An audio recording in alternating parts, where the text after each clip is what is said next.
CM Revanth రెడ్డిపై అనుచిత వ్యాఖ్యలు చేయడాన్ని నిరసిస్తూ యువజన కాంగ్రెస్ పార్టీ శ్రేణులు బుధవారం చౌటుప్పల్ మండల యువజన కాంగ్రెస్ అధ్యక్షుడు మాదగోని శేఖర్ గౌడ్ ఆధ్వర్యంలో చౌటుప్పల్ చౌరస్తాలో చెన్నూరు మాజీ ఎమ్మెల్యే బాల్క సుమన్ దిష్టిబొమ్మ దగ్నం చేశారు. ఈ సందర్భంగా యువజన కాంగ్రెస్ అధ్యక్షులు మాదగోని శేఖర్ గౌడ్ మాట్లాడారు.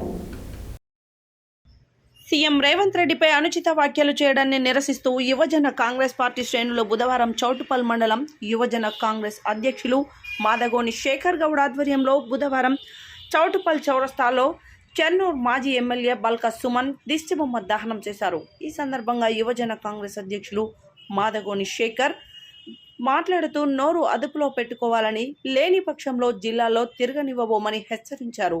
ఈ కార్యక్రమంలో కాంగ్రెస్ మండల పట్టణ అధ్యక్షులు బోయ దేవేందర్, సుర్వి నరసింహగౌడ్, యువజన కాంగ్రెస్ నియోజకవర్గ అధ్యక్షులు పెద్దకోని రమేష్ గౌడ్, మున్సిపాలిటీ ప్రధాన కార్యదర్శి Pandula Rajesh Goud, single window vice chairman Chinnagoni Anjaiah, Cheruku Lingaswamy, Udari Narasimha, Udari Mahesh, Tigulla Raghavendra, ఏళ్ల మురళి, ముప్పాడి కృష్ణ, కాసులబాద బాలరాజు, మైలారం ఉదయ్, అంతటి గంగాధర్, తాటి చంద్రమౌళి, దోనకొండ కృష్ణ, వనం రాఘవేంద్ర, పొట్ట సందీప్, జోగు నరేష్ ఈ కార్యక్రమంలో పాల్గొన్నారు.